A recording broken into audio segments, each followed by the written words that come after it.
Bienvenidos a Arte con Todo, el canal donde el arte se convierte en viaje y el viaje en reflexión.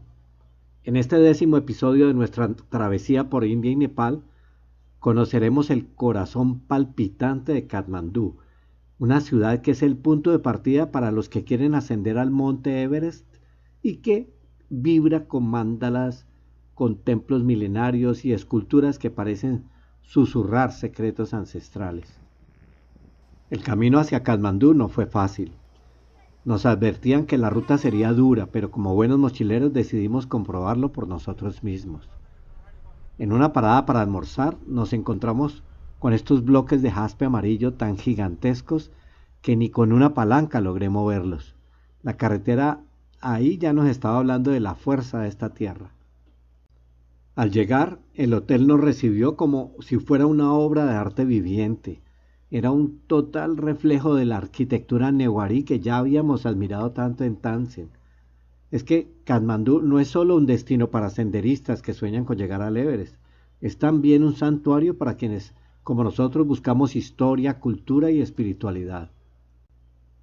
Al día siguiente y para llegar a lo alto de una colina, el guía nos hizo subir no sabemos ni siquiera cuántos escalones para poder llegar al majestuoso Swayambunna, más bien conocido como el Templo de los Monos. Desde allí la vista del valle era sublime.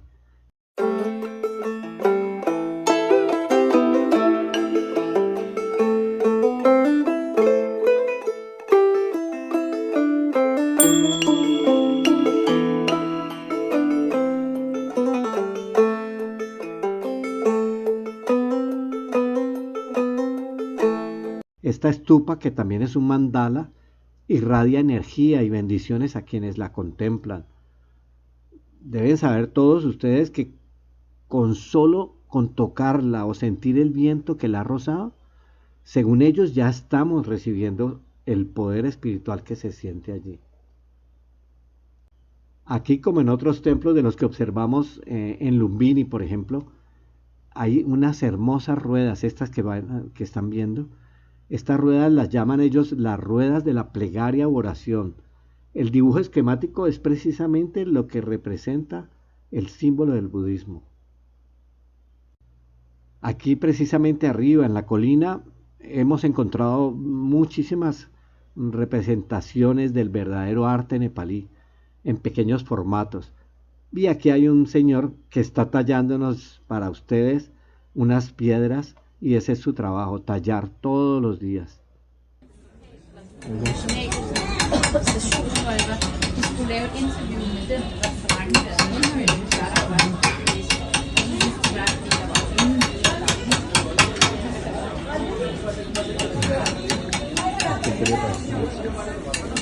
Acá mira,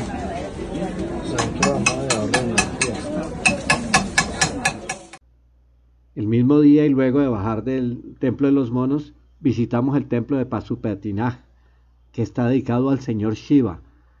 Pero uno de los momentos más impactantes, si realmente otra vez fue esa zona, conocer esa zona de cremación junto al río Bagmati. Y precisamente nos tocó presenciar una ceremonia que nos confrontó con la vida, la muerte y el renacimiento. Son momentos intensos pero profundamente reveladores.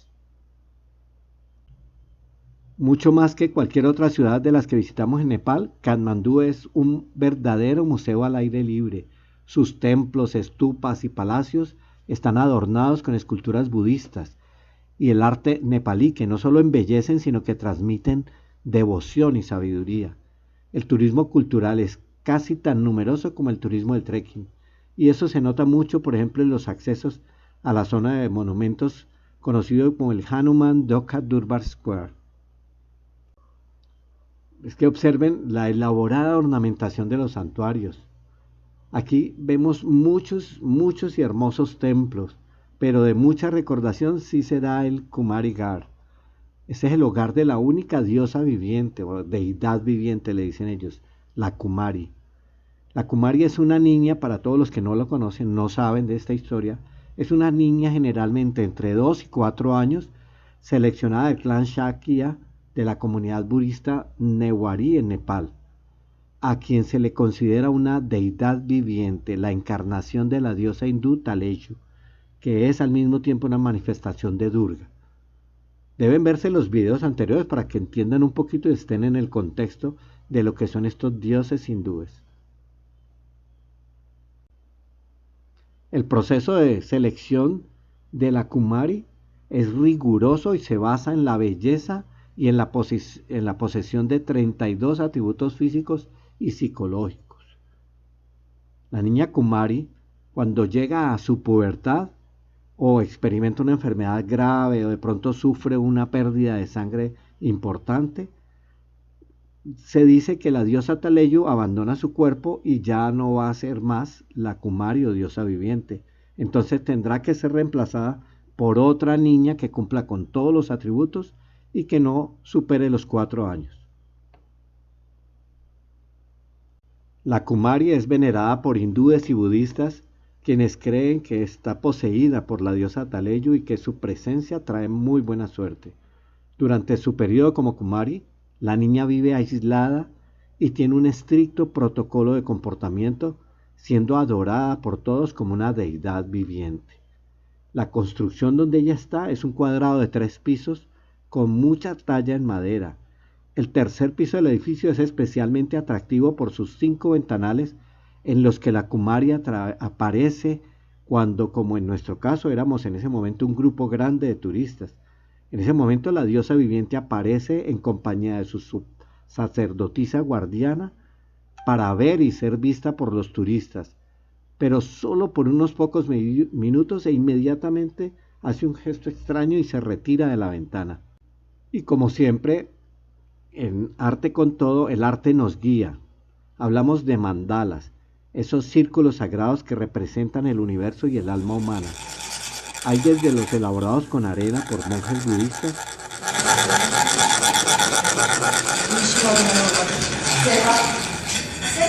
hasta los pintados con pinceles de pelo de yak. Cada mandala es una puerta hacia el equilibrio interior. Mandala es una palabra sánscrita y significa círculo, un círculo que expresa el todo conocido desde lo más mundano hasta lo más divino y espiritual. El mandala es el intento del hombre por manifestar lo abstracto a través de lo concreto, por medio del orden y la unificación, y se ha utilizado siempre como instrumento para relacionarse con la realidad, comprenderla y ordenarla. El mandala es un diagrama cosmológico que parte de representaciones esquemáticas del universo. Además tiene un área que sirve como receptor para los dioses y es utilizado como foco y guía de la meditación por el hinduismo, el tantra budista y el budismo esotérico. Psicológicamente los mandalas representan nuestro ser. Cada persona responde a ellos instintivamente, sin importar su edad, género, raza o cultura.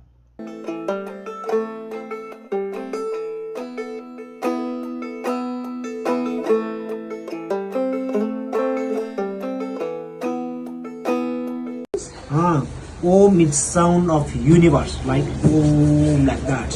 And Om Mani Padme Hum means God give a long life, good luck, peace and powerful. This LHP God blessing mantra for the happiness life, for the long life, for the good luck, like that. This is a mantra mandala. Mediante su diseño, contemplación y meditación, el ser humano toma contacto con lo espiritual y comienza a descubrirse a sí mismo geométricamente. El mandala es la figura más simple y el origen de todo lo posible, ya que dentro de él se puede representar cualquier otra figura. Los mandalas tradicionales budistas parten visualmente de un origen y están formados por figuras simples, como círculos, triángulos, equiláteros y cuadrados. Todos los elementos que integran el mandala tienen un significado y eso le da sensación de movimiento. El corazón es el sentimiento del amor, la cruz es la unión, el cuadrado da equilibrio y el rectángulo es la estabilidad. Entonces, se parte del equilibrio y de la gravedad. Tiene la misma cantidad de elementos visuales desde un eje de simetría. Los círculos son instrumentos guías de la meditación, por lo que se puede leer de dentro hacia afuera y viceversa. Se intenta fomentar así la concentración de la energía en un solo punto. Durante la meditación, el mandala transmite orden, pero no solo en el dibujo, sino también en la escultura, en la música y en la arquitectura. En la práctica, interactuar con los mandalas ayuda a alcanzar el equilibrio espiritual, estimula la creatividad, despierta los sentidos y armoniza el mundo interior con el exterior. Dibujar un mandala como estos es muy complicado, es todo un arte. Para dibujarlo, se sigue el esquema del círculo y los 4 puntos cardinales. El mandala debe ser pintado de afuera hacia adentro y marcar una dirección de pintura que se debe mantener hasta el final. Cada color, y aquí ustedes por favor presten muchísima atención a los colores, al significado de cada uno de ellos. El rojo impulsa la fuerza vital del cuerpo, incrementa la confianza y la seguridad en uno mismo. El amarillo libera los miedos internos y permite manejar todo lo que nos afecta emocionalmente. Sirve además para canalizar mejor la intelectualidad. El verde proyecta la tranquilidad y permite expresar los sentimientos más libremente. Es el filtro del equilibrio en todo el cuerpo y ayuda a controlar el sentido de posesión y los celos. El azul hace exteriorizar todo lo que se lleva por dentro, lo que permite evolucionar a medida que se van dando cambios en la vida de las personas. El color violeta expande el poder creativo y permite así a la persona expresar su visión de la realidad. Para terminar, tenemos el rosado. Es el equilibrio de todos los otros sentimientos y ayuda muchísimo a liberar los rencores. Antes de finalizar el video, te invito a dejar un comentario y escribir un número de 3 cifras para participar en el sorteo de esculturas. Tu interacción es parte de esta comunidad artística que estamos construyendo juntos. No se pierdan, por favor, el próximo episodio. Va a estar genial. Ahí vamos a explorar otro rincón fascinante de Nepal llamado Chitwan. Nos vemos la próxima semana.